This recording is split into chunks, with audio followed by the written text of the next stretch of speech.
Why, hello everybody. It is the son of John Legend himself sitting right here on a Washington beach to talk to you about psychedelics. In today's video, what I want to talk about is how I specifically use psychedelics as tools. What I really want to focus on is the ones that I have the most experience with, which is psilocybin and LSD. I want to hopefully provide a few examples of how these substances can be used in ways that significantly differ from the ways that many people expect. I hope to show that they are actually deeply helpful in a psychoanalytical journey and also a journey into self-development. In this video, what I want to do is talk about some examples where I've actually used psilocybin and LSD as tools. And so how about we just go through some of them and we can see if we share any similarities to how we actually use these substances.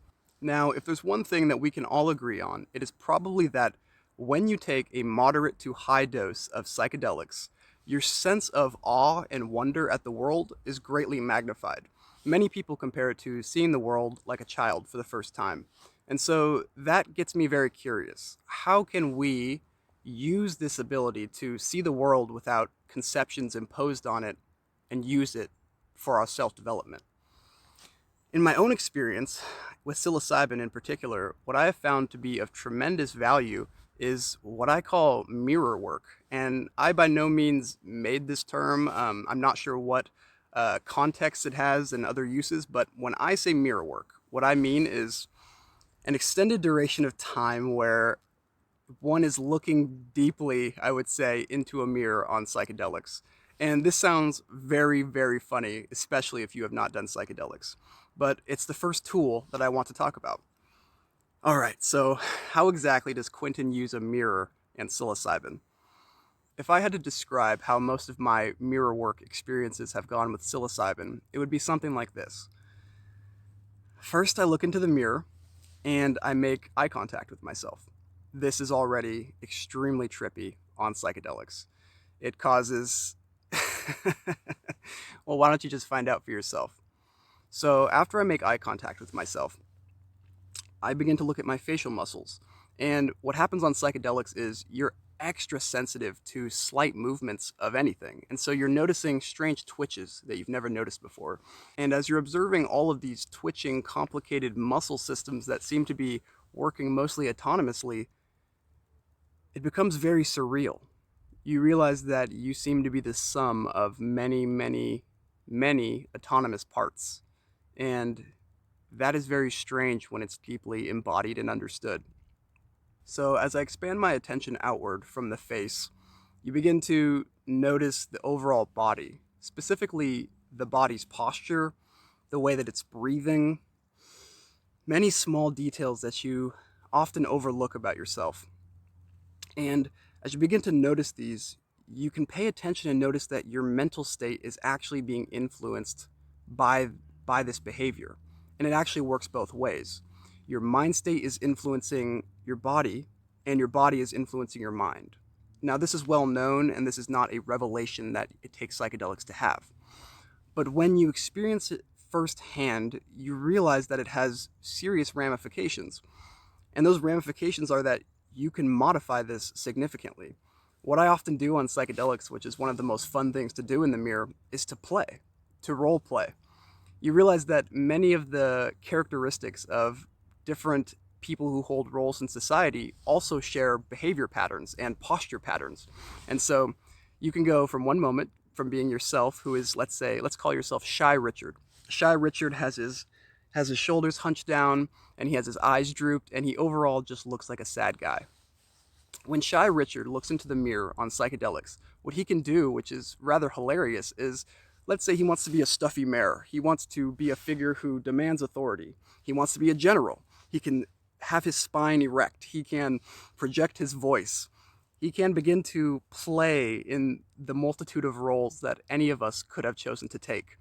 And this is deeply freeing. I think what it does is it shows you that what you thought you were, which is sad Richard in this instance, is not what you are. It is just one form of what you could be. And so this play in the multitude of forms is something that you can experience firsthand on psychedelics. And I consider this a tool. While of course it sounds extremely silly and trivial to decide to focus on yourself for any set period of time, you're going to realize that the system that you are might be worth a look or two. There might be a complexity in an organization that has a staggering beauty to it that would be worth basking in for a while. The next way that I believe I've used psychedelics as tremendously powerful tools is by using them as self interrogation tools. Now, I actually realize that sounds extremely harsh. To say that you're going to interrogate oneself might have a connotation that doesn't sound pleasant whatsoever.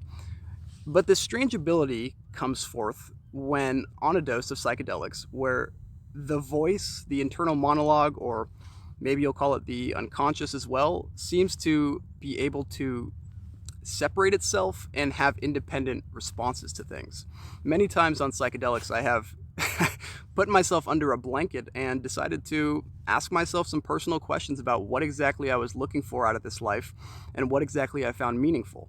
Now, if I did this in a normal state of mind, I of course could think or conjure of some response. I could think of something that I pretty much would be able to predict essentially as it was happening. But the strange thing that happens on psychedelics that I found really fun is it's almost like a magic 8 ball. It seems that I can ask myself questions on psychedelics that I actually don't know what the response exactly will be. And so, believe it or not, many important life decisions that I've made have actually been based around not psychedelic revelations. I'm not a prophet or anything. I'm nobody important, but psychedelic dreamlike visions that have inspired me deeply.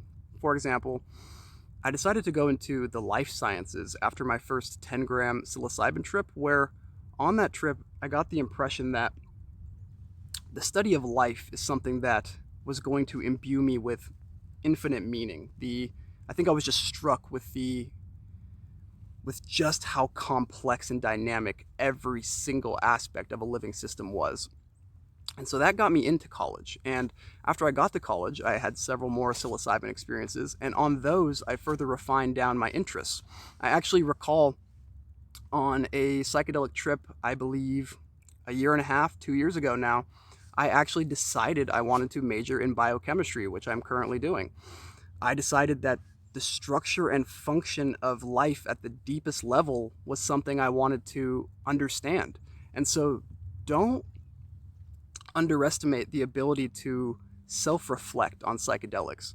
There's probably a reason that things like prayer have been integrated into many cultures, and that might be perhaps it's not only possible through a psychedelic experience, but there are states the mind can reach where, when questions are asked, insights are given. I probably should also clarify as well that these insights are not a literal voice. This is not the voice of God in your head. This is not an angel talking to you. It's more like a reaching out and a probing, looking for a response, and then a deep intuitional understanding of what that response meant.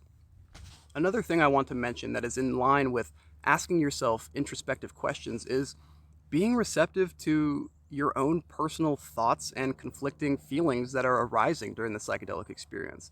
I feel that it is a popular misconception that a trip should be guaranteed good vibes, that a trip should be only good thoughts. Man, block out everything negative. Don't think about stuff that stresses you out. Look, if there's ever a time to handle the inner voice, to address your personal criticisms and critiques of who you are, psychedelics is the time to do it, because when you're in that state of mind, it's this highly suggestible state where you really can influence your future behavior. You really can choose to change your pattern of action in that moment. I think what's most interesting about this self dialogue is that it doesn't really matter whether or not it's real. I'm willing to take any possibility that it is simply the brain able to produce novel responses to deeply personal questions. It is extraterrestrial influence. It is some type of interdimensional communication. I personally don't really mind what the answer is, because the fact of the matter is that what this does is it helps you integrate and develop your own personal mythology. What do I mean by your own personal mythology? I mean, at the core of your being and your unconscious, there are drives and aims that you set. And those aims seem to orient the way that we act in the world. And so, most interesting is that you can forge a new personal narrative for yourself. You can decide that from here on out, you have new aims, you have new primal drives, you're going to be inspired by a new course of action. And I find this extremely exciting and probably extremely healing for anybody needing to break out of this box that they're feeling like they're in. The development of your own personal narrative, I will agree, is a cause ultimately of suffering. By being bound to this idea of who you are or this journey that you're on, you're going to torture yourself endlessly for probably ultimately no point. But what a personal narrative or mythology does is it grounds you. It reminds you why you're here, what you find important, what is the reason that you decide to continue moving. What are you creating? What are you becoming? As a more important question, what exactly are you developing into? And these are the types of things that I often ask myself on psychedelics, and I'm sure many other people do as well. And this isn't to say that you become wise after this experience. I am not any wiser than any of the rest of you, but it allows you to ask the question. And I believe if you're allowed to ask the question, perhaps those who are willing to integrate the answers can truly heal. This next way that I use psychedelics as a tool is actually probably my favorite. And I would say it fits into the creative category. What often happens on LSD and psilocybin for me are these almost daydream-like states, these reveries, these probably ancient people would call them visions. And these visions often can occur when you're laying down or your eyes are closed and you allow your mind to wander. And the mind wanders on its own, even off of psychedelics, obviously. But when the mind is on psychedelics, I believe it's probably because of the hyperconnection that's going on and the fact that different brain regions are communicating. The mindscape becomes extremely rich with many different aspects. So while I normally mostly think in words, suddenly I'm seeing shapes, I'm seeing symbols, I'm seeing colors. I'm seeing motifs from cultures I don't understand. I'm having memories from my past come up. I'm having smells and sensations all arise in the same field. And this can be very overwhelming. But I think the way that we use it as a tool is by completely submitting to it. By completely submitting to this mind state of radical free association and creativity, I think we can probably find our deepest insights. I think this ground, this strange bedrock of the unconscious that seems to be accessible on psychedelics, is probably the fertile ground where all ideas grow. If you're willing to allow this space to emerge, this you may call the dream of your unconscious to emerge while you're awake, and you submit to it, many creative ideas are likely to occur. I am sure that many creatives who have not taken psychedelics would love this state. It's somewhat akin to flow. It's akin to a state of effortlessness where amazing productions continue to be generated that you hardly feel like you can take credit for. And so maybe if we just submit to this experience and we observe it, we can sort of pick off little bits of value, little insights or understandings as to why these things are occurring in the first place. Maybe we, for some reason, have the ability to sort of witness the back end of our subconscious in a dreamlike state when we take these molecules. I don't know what to make of that, but it seems like something we should implement into self-development.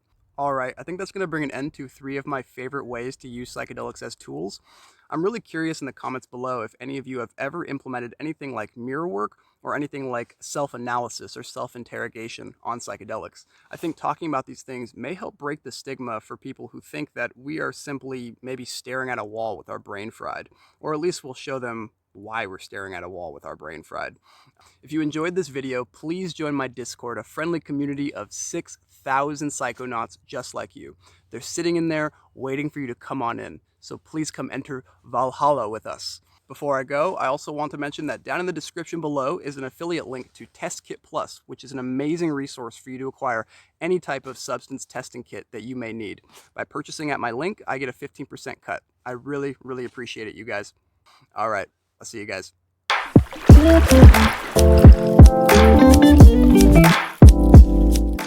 I have teleported back home with the express purpose of reading the lovely list of my Patreon supporters. Here we go. Jason Barnes, Devin Hall, Rudy Riza, Sarup Chapagain, Antti Mikko Makinen, Rainbow, Ovadu, Robbie, Jonathan Shinsky, 666, Cody, Bronson Silva, Connor Nelson, Dendare Lotus, Mike Wazowski, Leron, Kevin, Lynn Norton, Meteor, Steven, Jack Donahue, Yehuda Pesture, Leo Avila, Ethan Beadle, Christian Bernadelle, Justin Mumma, Nathan Milbrandt, Jerry Sedaner, Turtle Toast, Nathan Yesheron, Jackson Powers, Professor, J. Call, Barnacle Blitz, The Happy Hour Show, Flameproof, Hassan DeRamzi, Corenda, Toxic Player, Mohieden Chake, 3-Pounder, Ora McLeod, Lithium Blodwin, King Ragnar, Choosy, Ashcore Draxon, Eric Sear, Jediminas, that's a lovely name, Damian Scoose, Austin, Andrew Dowling, Pit Coob, and Rakaya Benoit. Finally, we finish it off with Leg Edward. Thank you all so much. You are essential to the creation of these videos. Until next time.